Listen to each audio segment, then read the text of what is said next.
Hello, everyone, and welcome to the Never Open Podcast, the podcast open to everyone, especially Jason Voorhees. It's it's Friday the 13th here. Anyway, my name is Luke. I'm your host of the Never Open Podcast, and with me, as always, is Mr. Andy Sally, Mr. Guy. Hello, Mr. Guy, and hello to Pamela Voorhees. Was his mother's name Pamela, I think? Yeah. And she's like the original killer. Yeah, and she sticks a corkscrew through Kevin Bacon's neck. In the video game for the Nintendo Entertainment System, which I love that game. Apparently, people don't like it, but I love that game. It was scary as fuck. And you have to fight her floating head at one point, and if you win, you get her sweater, which protects you from Jason because he thinks she's you, just like in the movie. Wow. Yeah, that's a really weird Oedipus complex game mechanic. Yeah, well, that's the movie's got a really strong, weird Oedipus complex. Yes, it game does. Mechanic. Certainly does. And we are here today to talk about round one of the New Japan Cup. It is finished. There's been 2 nights of round 2. I'm not up to date, so we're just doing round 1. Also covering the anniversary show as well. So that's exciting. It's a junior extravaganza, so I'm very happy about that. So yeah, there are ways though, Mr. Andy. Did you know that people can contact and interact with us if they wish to? We are on the Blue Sky. I am at Grumpy2EB. Mr. Guy is at Drucifer Tweets. Collectively, we are at Never Open Pod. .bluesky.social. If you want to send us a written or voice email, you can do that too. neveropenpod@gmail.com. Also, if you've got any of that Sasha Banks money, kick it our way. We have a Teespring store where you can buy merch that'll make you look never as fuck. And periodically, if you're watching this on the YouTube, anytime Mr. Andy is speaking, you will see one of those super sexy, snazzy, Never Open Podcast t-shirts. It's got the best title in wrestling on it, with the best podcast in wrestling's name on it. Neither of those things are true. I mean, it Shut does the have fuck up. It's definitely the best title in wrestling. I'm biased. I don't care. Like I didn't just like suggest this as one of a billion names for our podcast because it was like just because I was like, oh, that's a nice name. No, that title. I know. Just things have changed a little bit, Luke. Yeah, and, maybe we should change it off too. the hotties. Yeah. Luke, what'd you think of the new theme song? For your theme song for the New Japan Cup? Yeah. All right, cool. I thought you were asking about the New Japan Cup music, and I'm like, it is very unmemorable. Like, completely unmemorable. But we'll talk about that. That video package was cool, though. Yeah. So, yeah, I like it. It's great. Yeah. I always get like fucking excited when you're making music and you're like giving me sneak little previews and shit like that. And I'm like, oh my God, he's making this fucking. Yeah, you actually may not have heard the complete final product, but you will once this episode's out, which will be in just a few hours, folks. And, tell you what, my buddy Brandon named that song. All right. So it was called the New Japan Cup theme, but it's the NU Japan Cup theme. Because it's like it's like new metal or whatever. So I love it. That is great. I don't know why. It's about getting drunk. It has nothing to do with what I was doing when I wrote it at all. No, that's all right. Like alcohol consumption and I'll see. I watch New Japan at premium drinking times when it's on live and stuff. So, yeah, I bet you do. I will say that I don't know. I thought it was fun. Well, you don't get drunk at 4:30 a.m. What are you, a fucking weirdo? That's a really bad time to like start getting drunk. You know what I mean? Like that's maybe the worst time ever to start getting drunk. 4:30 a.m. Getting drunk at 4:30. 2 days. You gotta be up all night. Yeah. Well, the previous day's probably fucked because you just had to get up at 4:30, or you're still up from 4:30. The next 2 days are fucked for sure. That's a 3-day. You can tell we're in our 40s, can't you? Everyone listening, because like everyone half our age is going like, you guys are a bunch of wimps. And we're just like, we're in the mid 40s. We're just like, if we don't get enough sleep, we're fucked for like the next week. We're done. Yeah, I think most people could agree with that, except for fishermen. and not the wrestling fishermen, actual fishermen. But Luke, the first night of the New Japan Cup was on the 4th of March, and it was at Kerrigan Hall, by the way, and we had a new young lion debut, and he is tiny. Yeah, his name is Tasai Nakahara. So yeah, always exciting to see a new young lion. He wrestled his first match against Tetsuya Matsumoto. And what do you do when you're a new young lion? You get your fucking ass kicked. Yeah. And that's the way it goes. And it was really fun to see a new young lion get his ass kicked. It was awesome. He's got Junior written all over him, doesn't he? Oh yeah. Well, and new young lion means progression for the other young lions, right? Oh yeah. We've seen photos now of Murashima in Germany, and he's wearing a red singlet with the Andre 1 strap, which is awesome. And we've also seen now a video of Shomakato debuting in CMLL, where he has a heel gimmick and he's got this flashy green gear and his hair's like dyed this crazy color and he looks like a fucking prick, and I love it. Yeah. Dude, this is exciting. The event, like, this is what happens every time a young lion leaves. Andy will eventually maybe lose track of where they're at, what they're doing, and then we'll both get to the point of like, hurry up and come back. Yeah. And then it's a complete surprise when they do, like when the Knockout Brothers came back recently. That was great, man.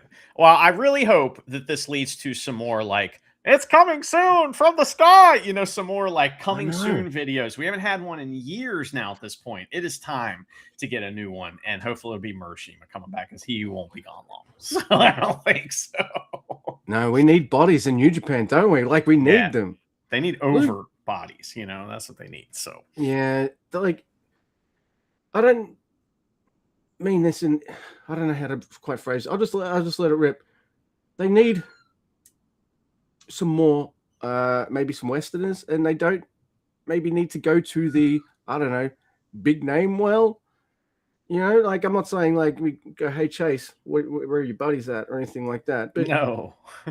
Not all the Westerners have to be AA grades. You can have some like Jag / I don't know, Chase level. I know. But yeah. See, the problem is, Luke, is if they're not going to pay Naito, yeah, who are they going to pay? The Big Jag's living there. I think Big Jag's living there, so he's yeah. But yeah. ELP's loving it there. So it's a money problem is what's going on, New Japan. But Luke, the New Japan Cup's going on. We're going to talk mainly about the tournament matches until we get the anniversary show. What was the first match of the New Japan Cup? Dude, I just want to say, like, 2 matches a night. Oh my god, that sucks. I don't like that at all. At least come on, give us like 4. Yeah, 4. Doesn't have to be the whole night. We don't have to do that one, like they were doing for a long time. I didn't like that, but 4 is reasonable, 3 tags. Yeah. So 1, so 2 just feel So round 1, we've got like, whoa, a 5-star big man extravaganza. Apparently, according to Dave Meltzer. Apparently, I don't know if you were taking the piss on me or not. I need to look it up to confirm.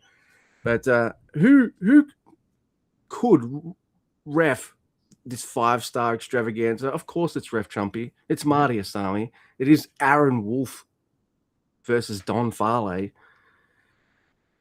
And I mean, I really enjoyed myself.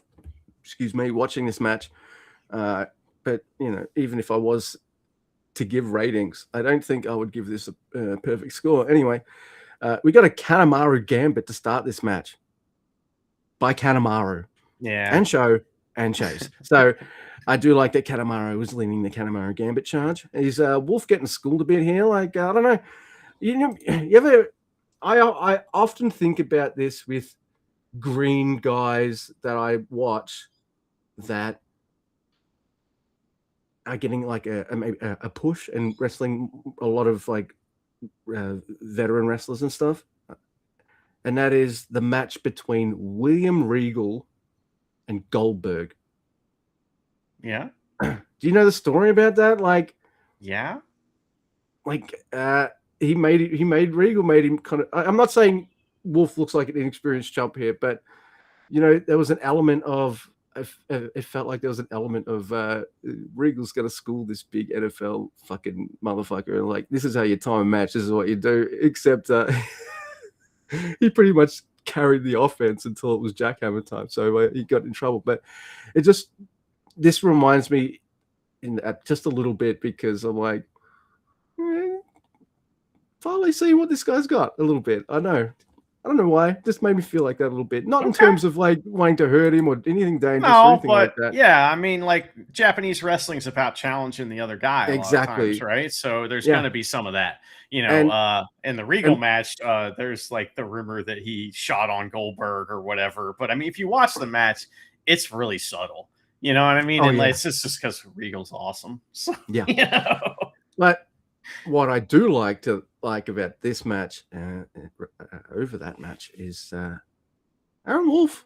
All right, I still get shades of green, but he's up for the challenge. He's going for it, and I quite like it. Love seeing him judo throw the fuck Fale around and all the other guys. He's good. Hey, you need to feed him bodies to do slams and stuff like that. That's great.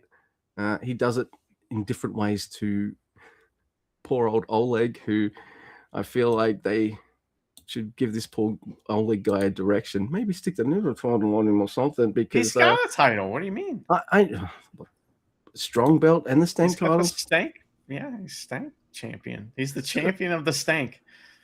I don't know, but yeah, it just because this guy, they're too excited with him and Oleg to make them do the whole young lion thing. They're just going for it. So that's what I mean, and I don't mean any disrespect. It just reminds me of that match for some reason. Look, they gotta wrestle each other at some point. Oh yeah, or they gotta tag together. Like, that's, I mean, like, meaning just those two, right? That's gotta happen. Dude, that'd be all right. Okay, yeah, beat the shit out of the fisherman. All right, now I'm on board now. Look, I like seeing the Tongan massage. There's a scoop slam, and hey, Cobb's not here anymore. All right, we're bringing out the surfboard, Mr. Fale is. So that's funny. Marty takes a fucking tremendous chump bump. Dude, he's doing a few of these House of Torture matches with the New Japan Cup, and he's launching himself. He knows what to do. And that's what happens when there's a chump bump? Of course. The whole Hot Boys are going to stomp Aaron Wolf. Wolf takes him out, but Fale strikes. Yano tries to help, but Kanemaru, he gets a table. Table breaks. And not breaks. So it's supposed to be set up like towards the corner so Fale can do a splash kind of move. It falls down. And this impressed me. And I'm like, all right, there's something here. Rather than make Fale look dumb and pick the table up and put it back into place for the spot, he just grabbed the table and whacked Fale with it. And they moved the fuck on. Yeah. I'm like, yes. Okay. All right. I like that. I'm pointing my head at listeners. Like, that was smart. That was really cool. And I like that stuff. Fucking angle slam on Fale as well. That was gnarly. Chumpy's pulled out, of course. There's a belt shot by Narita. Okay, so the Aaron Wolf Narita story definitely isn't over. That's the story, yeah. Hey, and we both said, like, now he's had the belt and he's had his big moment and the fans are around him. Now we have him chase that fucking thing, right? So yeah, we've been saying that. Angle slam, Marty's pulled out, belt shot, grenade, and 1, 2, 3. Hey, Fale wins. Yeah, I thought this was somewhat fun. I'm not super high on the New Japan Cup so far. There's like 1 or 2 matches I really liked, and the rest of it was like, okay.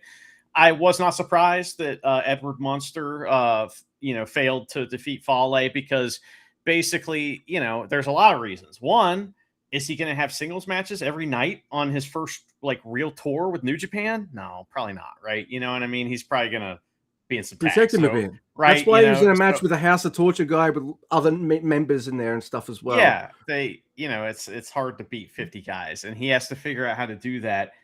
He I don't know. That's part of the story, right? They're looking after him. Yeah. So, and if he's not winning the New Japan Cup, then just take him out right away, you know. Yeah. Also, this is the time of the year where, you know, hot hunky boys got to win all the matches, because then later on this year when they lose, it'll mean something. So that's what this is all about. Absolutely. So, and you got to reestablish at least, like you got to at least have a member or two make it really high up, and you got to kind of reestablish them, because, man, House of Torture could have lost any member and been fine.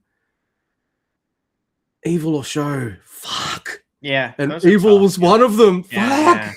Couldn't lose, man. Show being gone would be terrible for the juniors. Oh my god, you know. But yeah, the other thing too that happened in this match, I'm pretty sure, is that like Aaron Wolf was able to fend most of the guys off, and he was looking like, "Hey, I'm gonna win," and then Ren Narita appeared out of nowhere and was like, "Fuck you, bro, you're not winning shit." And so like he was kind of the final boss of the underbosses. That's right. Oh, I see what you did there. But the main event of this night was Yuya Uemura versus Great-O-Khan. Their tires match was awesome. This match was not awesome.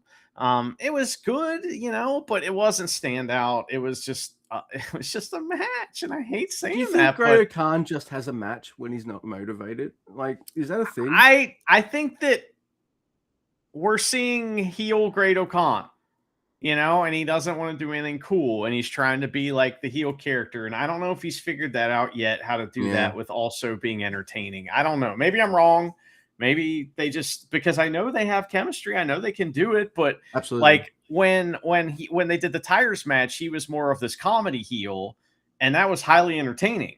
This is a different Great-O-Khan. This is the monster, you know, and so he's going to be, and I mean, this is a good character sometimes, maybe not in this match, but Great-O-Khan, he just went after Yuya's shoulder, and he did a nope to the big splash, which was kind of fun. And Yuya goes after Great-O-Khan's shoulder later in the match, and he hits Yuya with chairs, but Yuya hits a high fly flow, and he wins. And I'm not pleased with the match necessarily, but you just got to win this, and I can't wait to talk about his next match. But yeah, that was night one in New Japan Cup. Yeah, I agree. Look, that bird agrees too. It sounds just like me. Oh, dude, and the bird scene, like Great-O-Khan and Yuya. Like I'm fond of Mr. Fale. I think we both are, and I like Wolf, but I like Great-O-Khan and you more and more. I like the Wolf Fale match more. And that's that fucking surprises me. Yeah. So yeah. All right. So we're at night two. We're all still at Korakuen Hall. I just want to briefly mention Taisei Nakahara. I'll get his name better. Somebody else's turn to brab him out, right? Yeah, you know, night one, Matsumoto brabbed him out. Hey, and he's pretty low on the totem. And this time, Yasuda brabs him out. So there you go. All that awesome stuff. There's great eye selling, by the way, with Togo fucking Wishingo's eye in his match.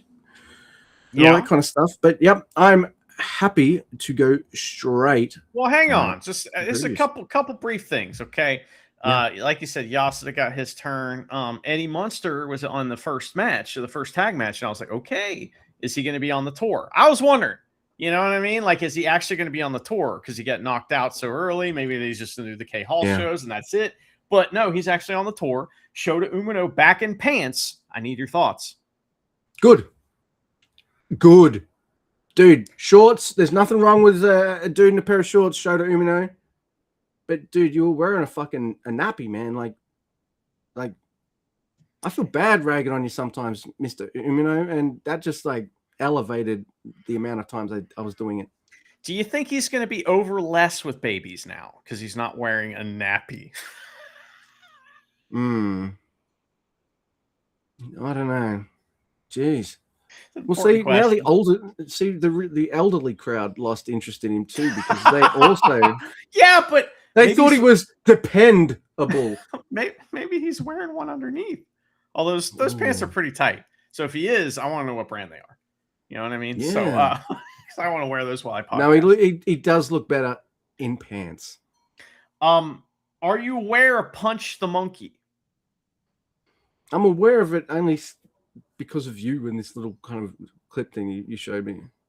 Punch the Monkey is this pitiful little looking monkey that like got shunned in the Tokyo Zoo by all the other monkeys, and the other monkeys were fucking with him, and the internet was like, "No, you cannot." And so the internet fell in love with this monkey, and now the monkey's world famous. And Punch the Monkey has a stuffed animal that is his only friend. It's so funny. And Jake Lee has stolen Punch the Monkey's only friend, and he keeps coming out with this thing and setting it in the chair next to him and stuff. They don't beat it up yet, right? Like they're gonna carry it around all tour, and then they're gonna beat the fuck out of it in the last night. I can't wait. I really like Jake Lee's wrestling brain. It's weird, Yeah, but there's some good psychology. He's got a good brain for it. I can see why he's managed to kind of achieve what he has achieved and kind of I guess work his way in where he has. But he's got a good brain for it. And I wasn't sure about this rubber glove fingers in the mouth thing until I saw him do it Yoshihashi, and now I'm like, I fucking love it. It's fun. It's amazing that he's able to get that glove on. Like when I worked in restaurants, man, you just wash your hands and you're like trying to fucking get the glove on because you got to jump back on the line. How do you do it? Wet hands, wet hands. Yeah, like, how does he do it, dude? I don't get it. That's the most amazing part of that, you know. But okay, just one more thing I had to mention is that Zane J on this night threatened the sound guy for playing the Young Lion theme when he came out. He went up. It's been an ongoing thing this tour. It's getting increasingly pissed off. I like it. I like him way better than Bag. Like just get rid of Bag and throw Zane J in there, and we're fine. You know, you do know that New Japan's a little lean. When, by the way, I do like the concept of putting Young Lions in with a faction to be their jobber. That's a great idea. But you know they're a little lean on numbers when they need to use multiple Young Lions at the same time to fulfill these functions. And I don't just mean Hontai. Obviously, I mean like Zane J and look, Daiki Nagai, I love where he is as well. So like, I'll shut the fuck up. It's great. Also on this night, you mentioned, Gato and Shingo. The Unbound versus TMDK match on this night, the tag match is fucking awesome. It's like one of those LIJ tag matches you might see where you're like, oh shit, this is what New Japan's all about right here. It was awesome. And guess who ref that match? It would have had to be Marty. It was Marty. Yeah. He also ref the match, which was in fact another first round the new NU Japan Cup. And this match is great every time. It's Oleg of Bars versus ELP. Every time we see it, it's great. ELP is willing to bounce all over Kurgan Hall for Bars, and he kind of heels out a little bit on Bolton Oleg's leg, like to set up a single leg grab, which was cool. He fucks his leg up junior style, man. Yeah. I like that. That was fun. No one really goes after, Oleg's leg. They just have to survive him, you know what I mean, and just beat him to death. But there was a dive by ELP that was a little bit short. Normally his dives are not short, but this one was a little short. Fucking Oleg tries to like catch him and run under him in a way where I was like, okay, he's definitely dead, but he's perfectly fine. I have a feeling you could like hit Bolton Oleg in the head for real a bunch of times and he wouldn't even notice, Like, I have a feeling his neck and his head. You know how in a movie there'll be this like really big character, right? And suddenly, and it's in a bar, and suddenly it's left this fucking whack. Someone's just whacked him in the head with a big glass bottle, and rather than falling unconscious, dying, or anything like that, he just calmly turns around and is like, "Fuck you, just do." Like, ow, what was that? Yeah, that's all. Yeah. Mm-hmm. Yeah, he just shakes it off. Yeah. But ELP is human, and ELP got absolutely clobbered, or his leg absolutely clobbered Bolton Oleg's head in that dive. And I thought, and then ELP starts grabbing his leg, and I was like, oh, but no, he's okay. I thought they were both fucked. That looked terrible, but the match went on just fine. ELP wins with he wins a lariat war, and hits a CRT, but Oleg kicks out, and finally we get something that I've been asking, but I have been asking for it for a long time. when is Oleg going to get like the version of the, you can't? And he did it. He went up to the second rope and hit you can't off the second rope, and that was fucking awesome. And I wonder if he's ever going to do it off the top rope. That would be incredible. But I'm second is great. That's amazing. It's fine. It's fine. Yeah. That was and that really, that makes ELP strong. He's got to get hit with the super finish to get, beat. I don't know. That was the first like New Japan Cup match where I was like, yeah, all right. Yeah. Come on. That was great. I have one problem with it, and only one problem with it. I never thought El Fantasma had a chance of winning, and I want New Japan just to do something for me in the future because I love El Fantasma, and even when he loses in like this, he's fucking awesome. But I've seen him lose a lot. Even when he has a 15-minute title for months on end, I still think he's the underdog in feuds. There's something wrong there, man. Like, you know how I complain that a wrestler wins too much? I'm doing the opposite. Yeah. I'm happy with how this match went and stuff. It's fine. And Oleg did need this. But I'm ready to see like El Fantasma get, I don't know, let's go for something fucking wild. 5 in a row. He needs to turn heel. That's what needs to happen. So I think so. Like, or they just, because they're not going to push him like that. This is his character. His character is the lovable loser. That's what it is. So, yeah, I know. I really like the guy, and I want to. Hey, he's happy. He's getting paid. He's off. It's fine. This match was great. Oleg looked great in this. Leg selling, working hard to get a you can't, like buckling a little bit because of his knee at one point. Like, Oleg's putting it together. He did it. Yep. The main event, I only have one complaint about. You knew who was going to win, right? Same thing. I guess. I know. I guess that's why another reason, like, even though both that this night should have been night 1, by the way, because these two matches are fucking way better. But my favorite finish is still like Farley versus Arrow Wolf, because I kind of expected Wolf to get maybe, I don't know. Yeah. But this match is awesome. Taichi is in fucking feathers, and look at his getup, man. I'm like, come on, man. Look at the work this guy puts in. Listen to the crowd, New Japan Pro Wrestling. Also, listen to your heart. Mm-hmm. Put gold on this man. Give him a run. Is that all white gear? That was great. But I hate to tell you this, Luke. He's got other business. Grand Sumo just started. And I'm just saying, he's got places to be. Yeah. He was spotted in like the 3rd row, by the way, and it's fun to watch the highlights because if you watch the highlights, you see Taichi sometimes. It's great. So, yeah, we have lost. Wasn't there one of those nights where like Kojima was there as well at the sumo, and then some other guy was there as well, like all in different parts of the? I don't remember that. All right, but. This is Taichi versus Ren Narita. There's some creativeness still left, and that remains in the House of Torture, and it's not all involving Mr. Show. Maybe, I don't know, maybe he comes up with it out the back. I don't know. Him and Evil always felt like the biggest House of Torture ideas people, at least like from what we see. Maybe Togo as well, but Kanemaru. All right, this is Kanemaru Gambit in this match, of course. Lots of fucking mega cheating. And it's awesome because I remember just when I started watching New Japan. Like, Taichi was one of the most hated people in existence.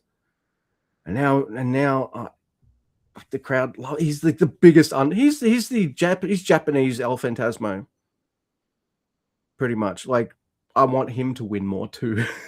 Yeah. But there's something that fucking happens here. And on English commentary, Chris is kind of putting forth this thing of, and I'm okay with it because we're in, mid to late Taichi career face era, that Taichi has a big trusting heart, like that. And the seeds kind of planted. So I really like it when, I don't know, I was really, Kanemaru comes in. He takes his House of Torture shirt off. He fucking slams it down. The crowd's like, what? Taichi's like, what? And Kanemaru fucks Taichi over straight away. Yeah, I know. I thought it was fun though. Like, I don't know. They don't do that particular one too often. So it's not like when was the last time you saw the big chain stretch as well? You know, so they don't go back to a lot of these well. So I thought they were going to do something else because he ripped his shirt off and he had just taken the ref out. Kanemaru spits whiskey in the ref's face. Yeah, I actually thought he was about to put the ref shirt on too. Yeah, I was like, it's like they forgot that part or something. But no, that was not the plan. I thought that was weird, but you know, whatever. Yeah, but look, it's great. I feel like this match is, and I guess the Never title match for Ren. It's continuing. Like Ren had to win this. I know we love Taichi, but they need to establish their leader of House of Torture. So he's either like making it to the absolute finals and winning / losing, or he's getting into like the, I don't know, the what's before the finals. Like he's going far. There's just, they got to establish him, and House of Torture are pretty big for New Japan. They need their money makers back. God damn it. I liked there was a dangerous suplex in this match that was just insane. Dude. It was insane. And it was like Ren's bump game is fucking fantastic. It's very good. Very good. But yeah, it was a fun match. Weird ending. You know, I was expecting Taichi to lose, of course. But yeah, Taichi just, you know, he's got to go to Osaka and watch Grand Sumo. And hey, I don't blame him. It's pretty awesome. So Luke, night 3, no guardrails, Ota City Gymnasium. Guess what? We're bringing it back, Luke. Google reviews for the venues. You know, we're not going to do all of them, but every once in a while, we'll sprinkle one in. So, Luke, I sent you Google review for Ota City Gymnasium. Could you please read it? Yes, I can. Lion face, lemon face. I got to get my... Right. It has been renovated and is beautiful, but the designated manager here is not very good. I hope they read this review and improve. I don't think they are a good member of society. You know, it's not enough to just set up a Kyoto target. The height varies depending on who sets it up. I wish they would set it up properly with a waterline strung across it. 1 star. Apparently they have archery at a lot of these things, you know, and that's like a common thing is to go do archery, but it is not, there's no standard to how these targets are set up. And this fucking asshole isn't even trying to help out. There's a difference though, right? Between, look, I hope the manager, who I think sucks, reads this and improves. Cool. And then the next sentence, they're not a good member of society. What a fucking pizza. Holy fucking hell. Yeah, so why does it gotta be personal? You know what I mean? Or, yeah, I mean, that's not even personal. That's like business, but it's like personal business. I don't know how you even describe it's the that, kind of business where the guy in the movie is just like, it's nothing personal. But you're like, you know, that's bullshit. Well, that's personal. The second movie is always personal, you know, but well, it's the third one in Die Hard. Is it? Okay. Well, this time it's personal. Man, that third Die Hard movie. You seen that recently? The bad guy is like related to Hans Gruber. Yeah, second one too. Or no, second one's the guys at the airport. But anyway, the that third one, is that the one with Samuel L. Jackson? Yeah. Yikes. I saw that in the theater. There is some wild shit that happens in that movie. Anyway, so Luke, I also have the thoughts of someone who went to Ota City Gymnasium. I went there for an event. But as other people have said in their reviews, the chairs are made of hard wooden floors. So it's impossible to sit there for long periods of time. Also, the seats are like benches with no separation between adjacent seats. So it's uncomfortable to touch the person next to you. 1 star. Wait. So, dude, are these fucking... Are the floor seats or benches? The benches are they made? Did they dig up the bits of they're made old of the floor, hardwood floor? And I'm just thinking, like, this is this is how I often think like church chairs are made, like just using bits of floor to fucking pews. Yeah. pews. So Yeah, that's what you call those. But that's dude, that is bizarre. And also, I've missed these. That was hilarious. I'm not saying you need to do this every time, but like I appreciate. Well, hopefully we can find some better ones next time. You know, Otis City better Gymnasium. Ones. Most of the people that go there seem to be very reasonable, which is fucking bullshit. We need unreasonable people that are willful, you know, and don't like other people to be willful. Those are our favorites. So we need some misanthropic people to start attending concerts and New Japan events and shit. I agree. Quick on to archery, you know. So, but Luke, we are, you know, at the Otis City Gymnasium. There is an opening video package that's really cool, where it's like it's 4:3 aspect ratio. You know, and showing, oh, hey, on this date in 1972, New Japan had their first show, and there's Inoki, and there's all the guys, and it kind of transitions into the modern guys, but it stays at 4:3 until it doesn't, and it's like, I don't know, I thought that was really neat. Yeah, this is exciting. It's the 54th anniversary show, and a part of me feels like the tournament should have just started here as well. Well, maybe not with. Man, it's weird the order of how they chose to put these matches on, because like I'm surprised Yoshihashi gets such a big match on an anniversary show, but he loses, so that's fine. Dude, this feels great. It's like a nice big venue, lots of people in the crowd. They're kind of hot for this show, you know. Yeah, it's packed and stacked, man. There are some like preview tag matches, you know, fucking United Empire beat the Fishermen. Suji and Shingo beat Fale and Kanemaru. Eddie Munster, and who's on the tour, Shota Bread, and some other guy whose name Fujinami is on the show. I forgot Fujinami was here. That's right. And Leona, and they lose to Hot Hunky Boys, and it was fun seeing the opening of that match was Fujinami getting challenged by someone on House of Torture. I think it might have been Ren. I can't remember. And he's like, okay, I got this. And the crowd's like, oh, fuck. Fujinami's going to fuck him up. And then they kicked his ass. Yeah. I also had quite the chuckle of watching Hunky Boys stomp a mud hole. That was fun. So, he got his dragon screws in and stuff. But we're fucking assholes, dude. Hot makes us laugh. Everybody else is just like, I'm sick of them. You and I, we're just fucking laughing all the time. Man, that's the better way to go, don't you think? Yeah. Just laughing. But yeah, that was really cool. And look, we will start this night 3 of the New Japan Cup right here. It is Jake Lee versus Yoshihashi. Marty Asami is here. Makes all the difference. Now, many people have tried to bring a sense of creativity and ambition when wrestling Yoshihashi. Now, why? Because like you want to get a good match out of someone, and he's not going to do it. It's Yoshihashi, right? It's up to you, yeah. So. Like he'd be wanting the broomstick to lead him so he could do the karma, you know. Like there is that. But you and I have mentioned many a time that there are many a great wrestler that we've watched just try as they might, they just couldn't quite get something out of Yoshihashi. Now I'm watching this match and I'm thinking to myself, this match is definitely not perfect, but Jake's like, has Jake Lee kind of weaved some kind of spell / magic on Yoshihashi? Because I didn't, maybe I was drunk because I didn't notice many mistakes or kind of flounders or stuff by Yoshihashi. In fact, I'm watching him go outside and do outside stuff and then inside things, and I'm like, that's a lot to remember, Yoshi. Are you?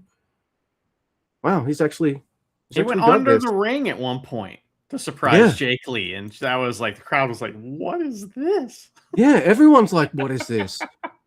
I'm telling you, I knew I'd find half the match entertaining, but I didn't.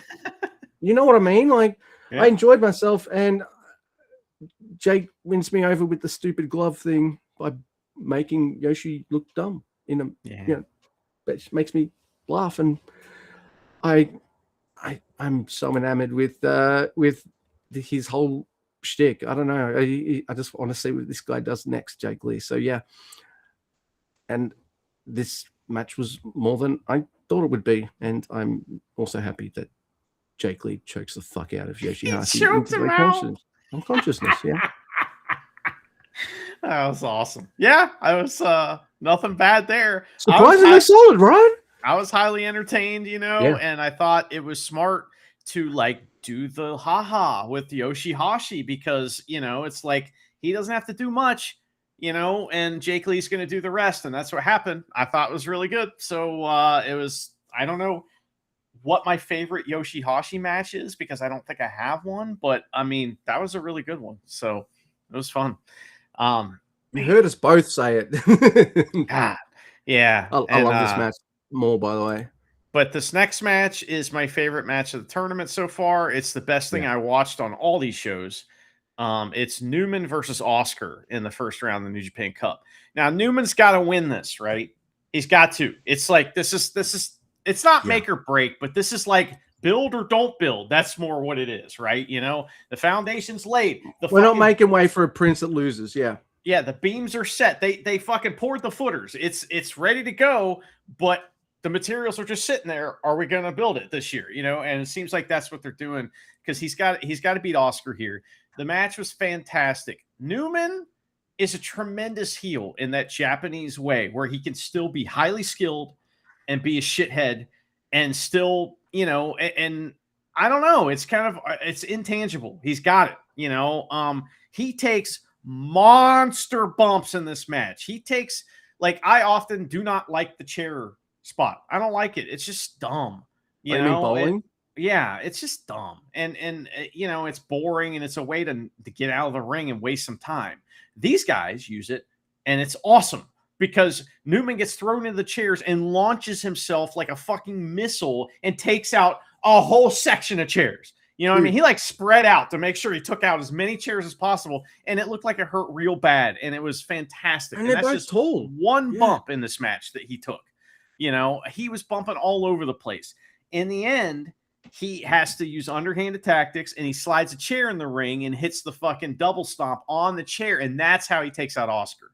Right? It wasn't by he didn't outstrength Oscar. He just outsmarted him, and because he's a longer tenured wrestler and he's not above doing that shit, whereas Oscar is right now, right? So I thought that was perfect booking for both guys. Yeah. And I thought that it's just, I'm telling you, dude, I am on the Newman train. This is my my thing, this year is will Newman become the wrestler that I think he can be? Because and that's what he's thinking, I'm sure.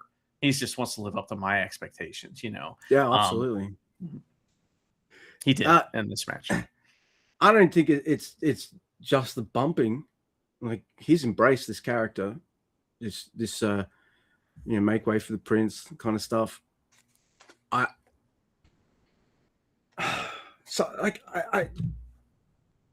usually, like, you see a wrestler grow and you see that progression, and we've seen that with Callum. But I don't know. I feel like since they've decided. Since lots of people left New Japan and since the New Japan have decided, hey, maybe we should do something with these like struggling Empire guys. Once they fucking was like, we got a direction for these guys, boom.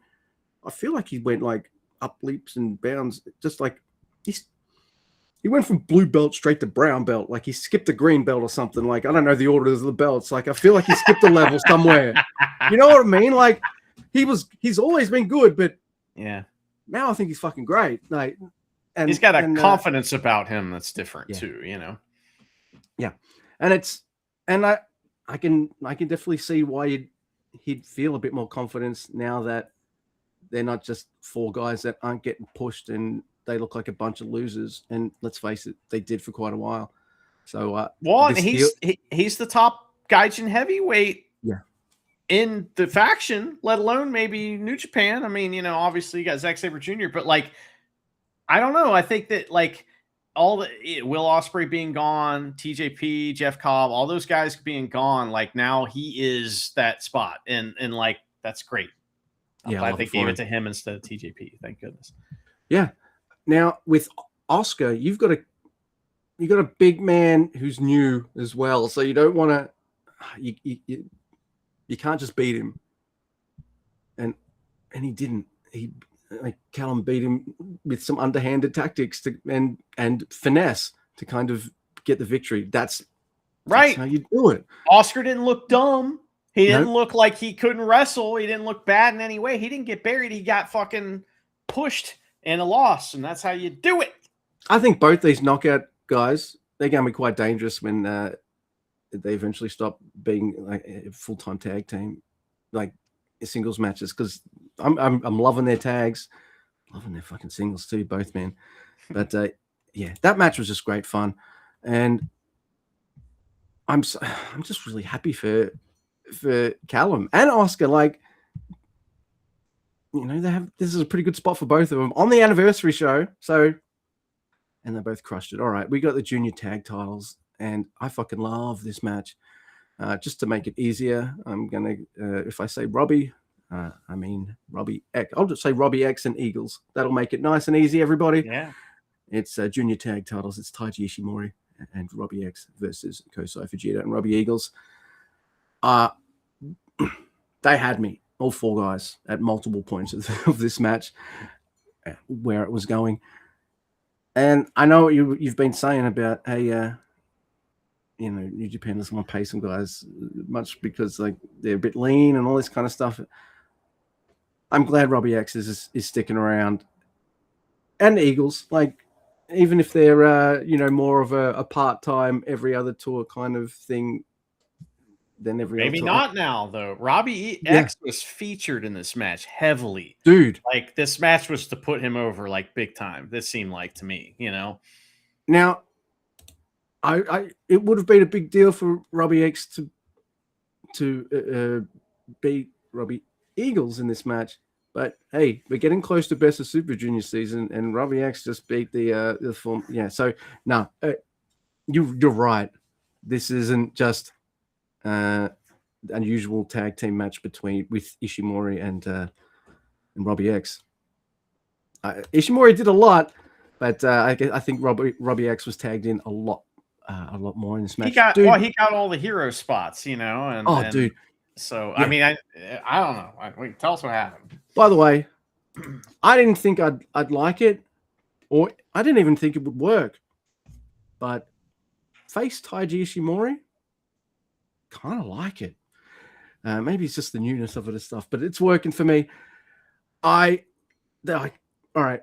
Fujita gets Robbie X in that kind of, you know, surfboard backstretch submission thing that he's tapped Clark Connors out. I think even Robbie X as well. And I thought for sure that's where the match is going to end. Fujita's going to retain. No, match keeps going. I'm like, holy shit. There's this really cool spot where like all four guys are giving each other strikes and they're a bit, oh, fuck. Holy shit.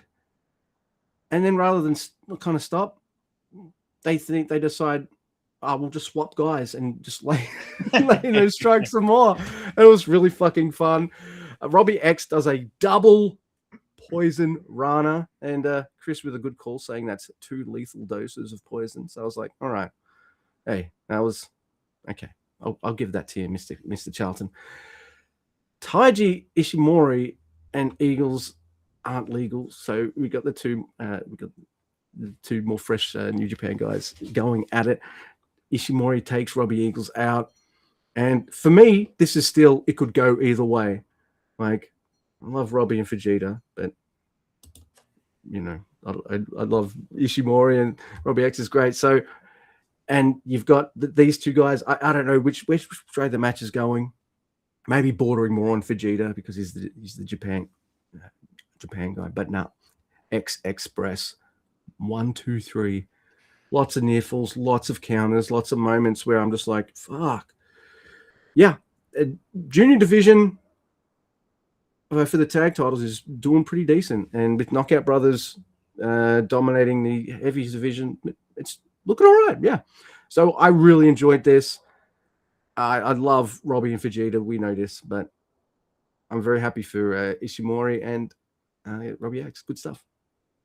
I love this. Yeah. This match was fucking fantastic, and it was on par with the previous one, as far as how much I enjoyed it. I liked it a lot. And usually these matches, I like them, but I'm just kind of like, I don't care who wins. If by the end of this, I was like, go Robbie X, go Robbie X. Like, it worked. They had me like, and it's funny in the like little preview little video that they showed before the title match. Robbie X was heavily featured in that, which usually means they're going to lose, right? But they showed the spot where he was backing up, trying to get away from Ninja Mac, right? And Ninja Mac was flipping down the aisle, and they highlighted the part where he landed back first on that fucking scaffold. And they were like, I don't know what they were saying, but I feel like they were saying, this guy's tough. He's been through the wars, you know what I mean? And here he is trying to do this thing, and you should get behind him. And I did, and it worked. And I don't know. I can't wait to see what happens next. I hope that these two continue to feud, these two teams, because I mean, I like House of Torture, but this is what we get when they're not involved, is we get two highly skilled teams doing fucking awesome junior shit that has no insane, cheating, interrupting that. It's just all that, you know what I mean? So I really enjoyed seeing some of that. That was fun. We do get stuff post match before I let you go to Wado vs. Doki. Akira attacks the tag champs, and I'm like, fuck yeah, Akira, yeah. And Bag. Yeah. That's okay. That means they're not going to win the titles. So. No, I don't. Bag can lose, but I don't care. Give me something that features some Akira, and I'm happy. So yeah, Akira's so good, he'll make Bag good. But wasn't like last year around this time, or maybe like 6 months ago, 8 months ago, I was arguing that Bag was a junior, and everyone was saying no, he's a heavy, and then he was supposed to remember that. No, he's a fucking junior. After all that, that pissed me off a little bit. I was like, you fucking kidding me? But anyway, I love Akira. Never known you to be wrong that often about stuff. So yeah, fuck off. I'm wrong all the time. But Akira also like killed. Who did he kill? He killed somebody with a chair, right? He killed somebody. He killed Robbie X. Yeah. So we're getting heat on Robbie X. He got on the mic and he's like, "Hey, I'm a fucking Italian piece of shit." And guess what? Remember what I almost did to Hiromu? Well, I'm gonna do it to Robbie X. And he fucking Pillmanized his head with a chair. Oh, dude. It was awesome. Well, you know that mask that Akira's wearing now? You know when you play Assassin's Creed and you finally meet up with one of the assassin targets? Yeah, it's kind of like that, right? They kind of have one of those kind of masks. Yeah. Well, so that's probably because which keeps in with the Empire because it does have some of that. Yeah. So what? I think Jeff Cobb played a lot of AC Valhalla. Maybe. I don't know. Anyway, versus Doki's the main event, Luke. We get a video package. We get something I have to discuss. And I'm sorry. I don't want to discuss this. I don't want to talk about this, but I have to. I've talked about how I don't like watching Tanahashi walk up and down steps. It's not cool. It buries him. Let's ramp. It's fucked up. I don't like it. Well, now he's burying himself because he comes like, first of all, he's got to be in the ring for the title match. He's got a stupid thing. He's going to talk in the microphone, and he turns around the wrong way to announce the match, and Abe has to tell him which way to look, and he looks confused. It's like he forgot all his wrestling knowledge the moment he retired. I don't know what happens. I don't like it. If this is a character, it sucks. If it's real, I don't like it. So, because I mean, Tanahashi's wrestled 1,000 times in that building. He doesn't know which way to look for the camera. What the fuck is going on? Hopefully, he was sick or something or tired. I don't know. But we'll talk more about him being confused later. So, what did you think of Wado? Well, that's what I'm saying. Maybe he's tired now. So, what did you think of Wado's new gear? His fancy pants. I fucking loved it. Yeah. This was, to me, this felt like the culmination of a fucking story that you and I have been invested in since Wado debuted and Doki told him he was a fucking loser and beat the shit out of him. Like, so, well, I mean, but Wado has mean face on, which is usually amusing, but he's grown up. You know what I mean? Like, he's not a little boy anymore. Like, he doesn't have that like baby face as much as he used to. And I like that about him. It's like getting his ass kicked by House of Torture made him grow up a little bit. And but Doki comes out and he won't take his hood off. And I'm like, his hands don't look right. Those are not the hands of Doki. It's fucking show, of course, you know. So Yeah, of course. Doki and like, you know, we get this weird gear thing going on, right? So Doki's wrestling in his like short, like skinny pants, right? Because Sho has his longer overpants on, and Sho is still involved in this match on the outside. So it's funny, they both are gear, sort of. It's funny looking. But they both almost win at the beginning of the match, you know, because Water seems kind of ready for this a little bit. You know, it doesn't work, you know. So, but Doki will do anything. This is the story of the match.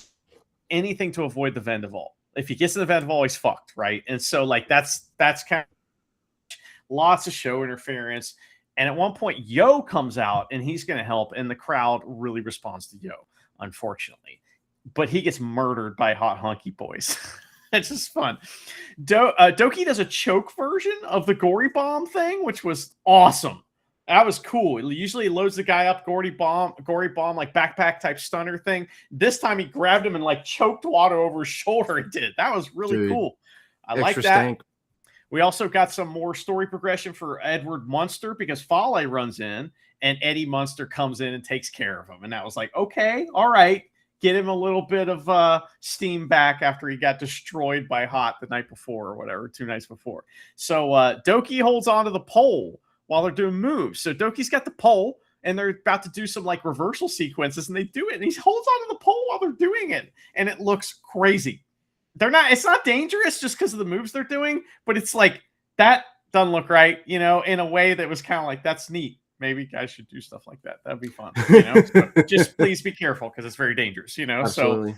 So if you feel it twist, let go. You know what I mean? Oh, yeah. So that looked cool. Watto has a chance to kill Doki with a pole, but he's a good guy, damn it. It's a roundhouse instead.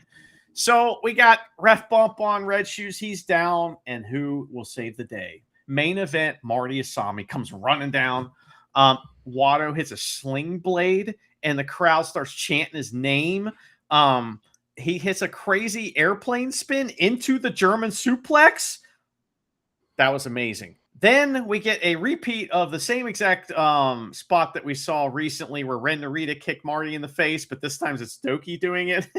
Where, you know, Marty, he tries to grab Marty. Marty, you know, waves him off, but and having no effect on him. You know, Doki kicks him in the face, but he's not DQ'd. Nasty Impaler DDT from Doki onto the Black Mirror. It was gnarly.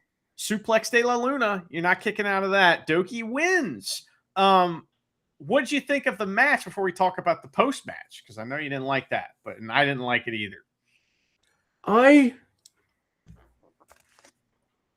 think it's very well documented on the Never Open podcast that you and I are massive Doki marks. I wanted him to lose this so bad. And, like, the match is great. Like, I'm on the edge of my seat. There's different ways this match can go. I'm loving these two guys together.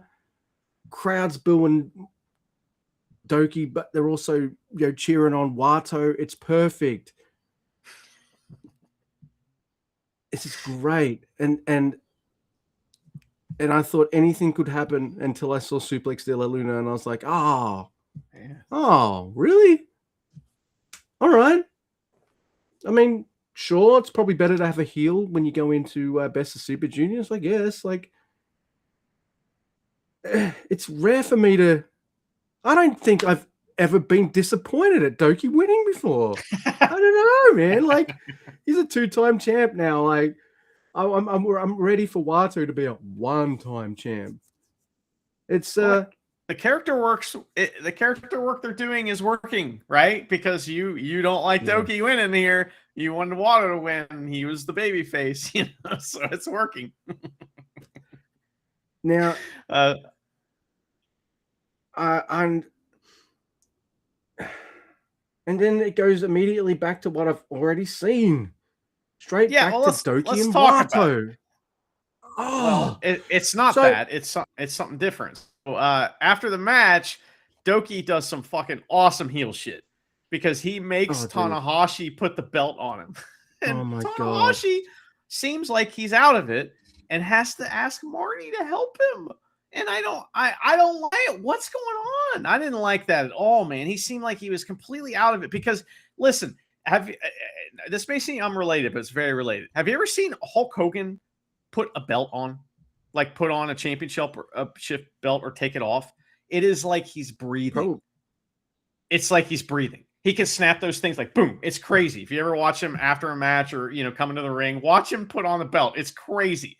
Tanahashi should be like that, right? I mean, he's put on a million belts, including, well, not this one, but he's put on, maybe that's why it's the junior belt. It's different. He doesn't know how to work it. So he has to have Marty help him. And that bummed me out. But Doki was talking shit on the mic to Wato and Tanahashi. That was fun. But then Yo is already out there, or he went back to the back, but he comes back out and he's going to challenge. And that's what you don't want, that it's going back to that we've already seen, right? Or have we not seen Yo versus Doki? I'm pretty sure we've seen it, haven't we? I don't think so. But if we have, I don't want to see it again. It was forgettable the first time.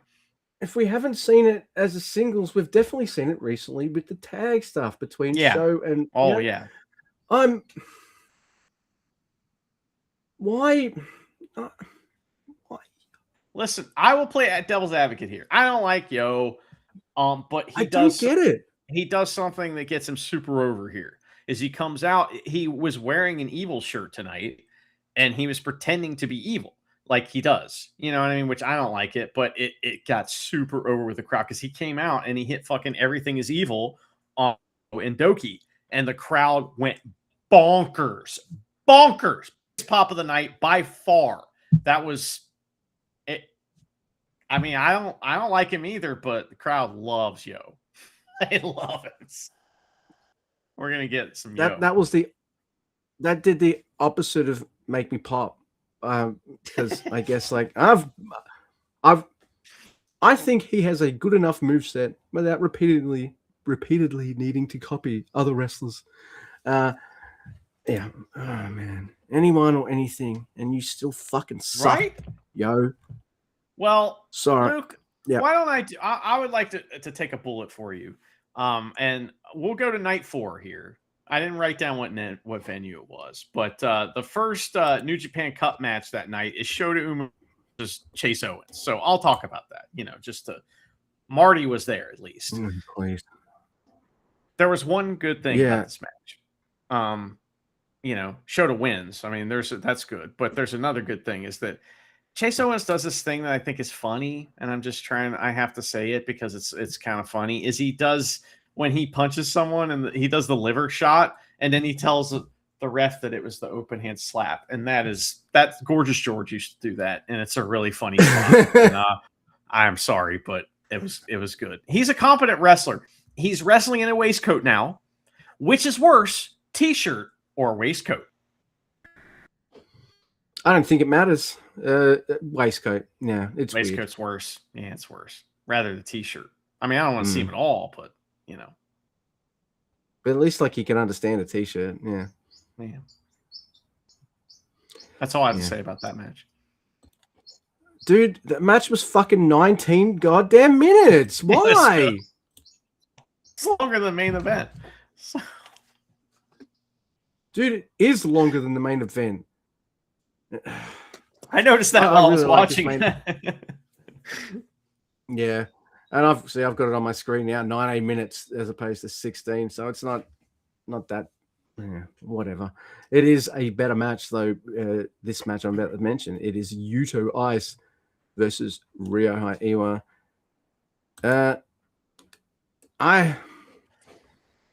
Yuto doesn't need to be in a tag team. Like, I don't know. This dude's got something. And I think he kind of adds to it all the time, sometimes on purpose, other times without meaning to. Like, tough guys do cry. Like that Hiromu moment, like the crowd's like, oh, I really like this guy even more, like, yeah, no, yeah, there's something to this guy. I think he's amazing. I love Ryo Haewa, and this is essentially a never this fuck kind of match. Top These guys, shelf striking. yeah, that's pretty much what we get for 16 solid minutes. And unlike the previous match where I'm like, God, Shota, just fucking win already. This match, I was disappointed when it ended. You know, I wanted more. It does have, and I think this is what Ryo Haewa brings to some of his matches, which is the Noah finish, meaning when the match is over, it's done. Like boom, Mm-hmm. you know, like Noah style, and I don't mind that because he's the only one that does it, and it doesn't happen that often. So I don't really mind that, dude. What they're doing now is they're making KOB look like the most dangerous tag team, but individually they're not racking up that much wins yet. Yeah, but as soon as they let both these men off the fucking leash, as it were, like just watch out. I think you could put maybe both of them in some form of title picture already. I know they've got tag titles, but you know what I mean? Like, yeah. But we'll see that progression in the G1 this year. You know what I mean? We're going to see that. You know, it's going to take years. I also see it with Yuto. Like, this guy's not here to have a wrestling match. He's here to make a rivalry happen with the motherfucker he's wrestling. You know, he doesn't want you just to see this fight. He wants you to watch him fight again or something like that, because it's generally how he makes you feel. So I love Yuto Weiss. I can't believe I thought he'd be like even though he'd be better in the ring, the Enzo of the duo. You know what I mean? It's nothing like that. It's more like you've got like a young Ishii with a giant man as his partner, and fucking hell, that's dangerous. It's good stuff. And they're not ready for singles for those two yet, and I think Ryo Haewa needs a few more singles wins to kind of give him a bit of a direction as well. So I'm kind of glad the match goes the way it goes, and it was fucking awesome, dude. Yeah, I like this one a lot. I think, the right guy wins. Sucks we didn't get more upset round of the New Japan Cup. We didn't really get that this year. But, I mean, honestly, a lot of these matches, there wasn't a huge favorite necessarily. You know what I mean? Like, I guess in this match there is. Ryo Haewa should win this match because, you know, in Young Lion terms, he's way ahead of Yuto Ice, right? You know, so he should win this match.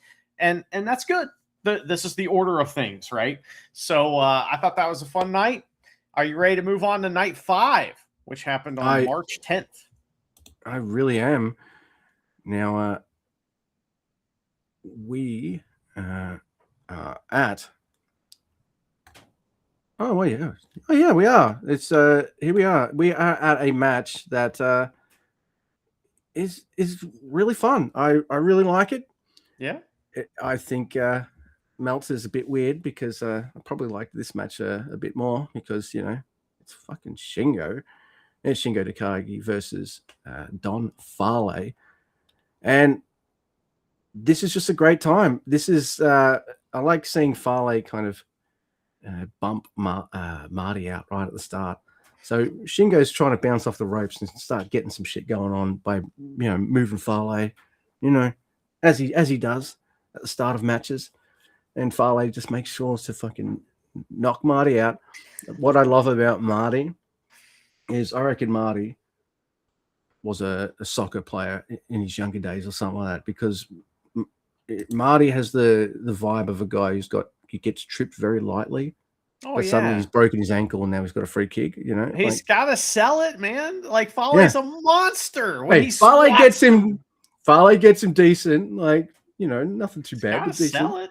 You know, I think that the Marty's refs, like, Well, refs are not normal humans, right? Like No. wrestlers are this other being, right? They're not normal humans. Refs are closer to normal humans, but they're still not normal, but they have to act like they're normal, right? So like, when they're in the ring and they get hit by a wrestler, they need to sell it. In fact, there was a dive spot in one of those one of those juniors matches where the new young lion did not sell getting hit by a dive. He just accidentally got whacked and he kind of smiled. Fucking Makabe stretched his ass. I guarantee you for that shit. So, because I mean, you can't. That was fucking bullshit. Marty would never. Marty would never. I often find like Marty's bumping is like the insurance fraud mini game in Saints Row 1 and 2. When you got to jump in front of cars and suddenly you're 50 feet in the air. Yeah, that's definitely Marty. 3 too. So yeah. So I like that. Shingo's hits this kind of fun but like gnarly looking suplex using the top rope. It's not quite a magic killer or something because he does a full suplex and stuff. Which is, man, that's all right.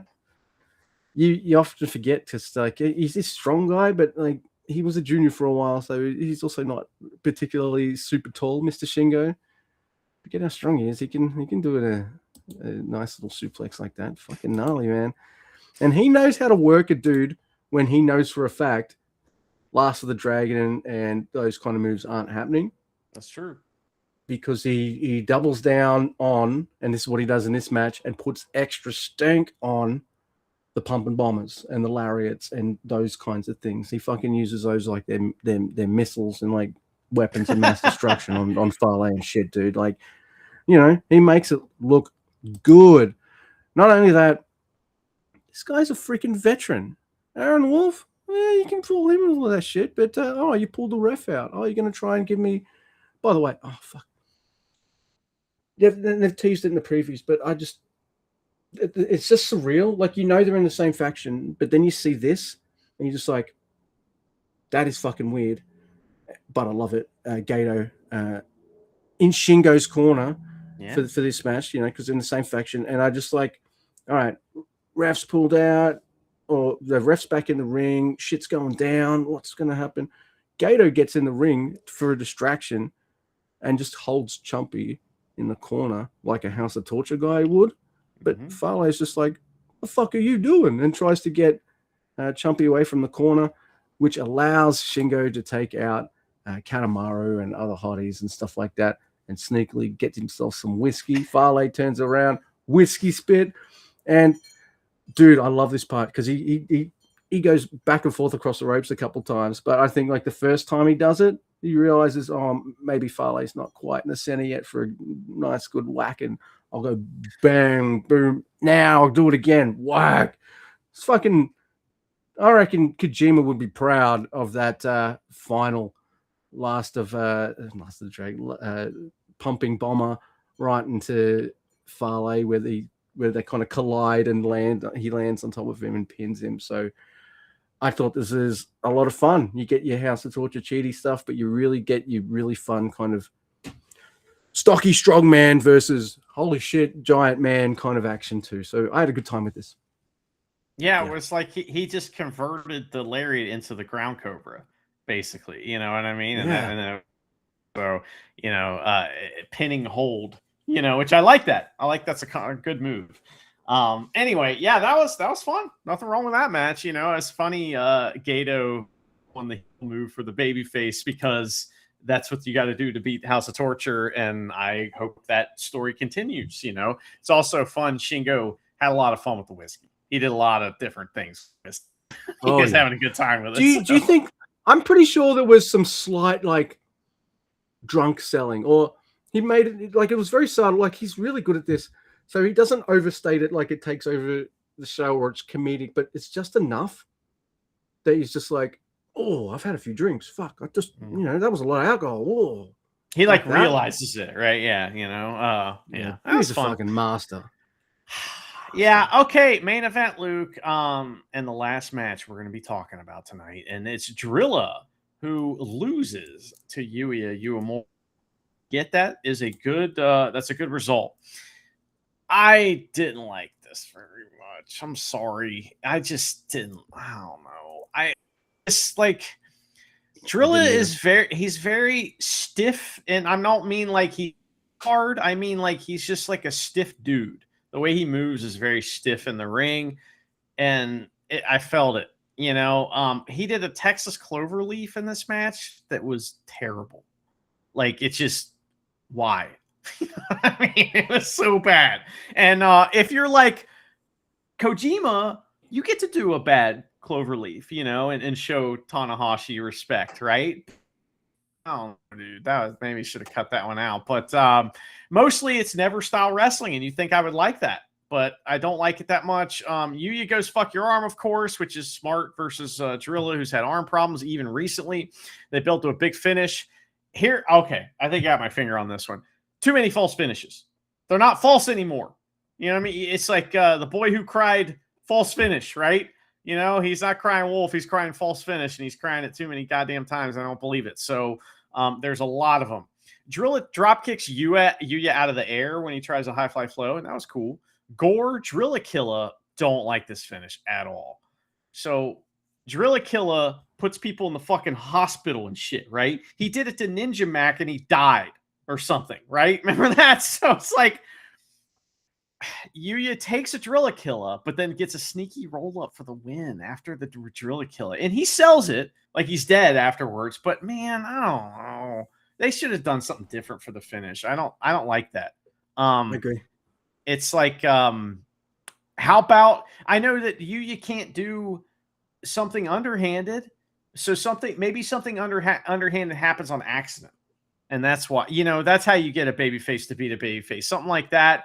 I don't know. I don't really dig the babyface Drilla character, honestly, at all. So I'm not real high on this right now. So I just want to point out that, yeah, you've mentioned mostly Drilla in your criticism of this match, and you know what? We mostly focus on Great-O-Khan in our criticism of that match. Guess what? Yuya Uemura was in both of those matches. Yeah, you're right. And they lacked something for me. That's a good point. So I'm digging the Drilla stuff, and that's fine. It's just, you know, we don't always have the same opinion. That's fine. I'm really enjoying him. And I'm a frustrated Great-O-Khan fan because even now that they've given the Empire a direction, he still feels directionless to me. So he does, yeah. And look, I think Yuya Uemura is great. He's got amazing skills in the ring, and I've loved a lot of his matches. I've not loved both of his New Japan Cup matches. So look, I know you then, and I guess me for the other match, mentioned the other wrestler more than Yuya, but I did want to point out that that's a good point. Of them. Yeah, you're right, and maybe I just didn't want to blame him because I like him so much, and that's shitty. That's shitty. That's bad podcasting, Luke. You're right. Well, here's what we got coming up. The next night, we're going to have a match which I am very much looking forward to, even though I know Goto's going to win. Goto versus Jake Lee. Man, that's going to be fun. Jake Lee kind of embarrassed Goto on in their preview tag and like beat the fuck out of him, and that was fun. Also, Hartley Jackson versus Newman, and Newman's been a fucking shithead to Hartley, so that's going to be fun. They're all angry at each other. Excited for that. Yeah, I know, and I think Hartley. Hey, they're giving Mr. Callum all the big men. Have you noticed that? Yeah, he's in the big section. So they're doing something with him, Callum, because I expect him to beat Big Jag, but they're doing something. I think they're wanting to establish this bit more of I can outwit my guys, and what's a good way to show that? Wrestle a guy that could fucking throw your ass around if he could. Yeah. And you know how you were like, man, I just beat him already, Shota Umino. Well, you're going to be thinking that too when he faces Yujiro Takahashi. And this is a reason. There's another reason why this is notable. But the other match on that night is Zack Sabre Jr. versus Riho Aiwa. And that's going to be fun, right? That's going to be amazing. But wait a minute. Look, I want to like all the wrestlers. You know this. But you have him wrestle and beat Chase Owens, and then you put him in round 2 against Yujiro. You want me to hate Shota Umino. Or they want you to see how good he is. He's going to make these matches good with shitty opponents. It was 19 minutes with Chase. Like, what are you talking about?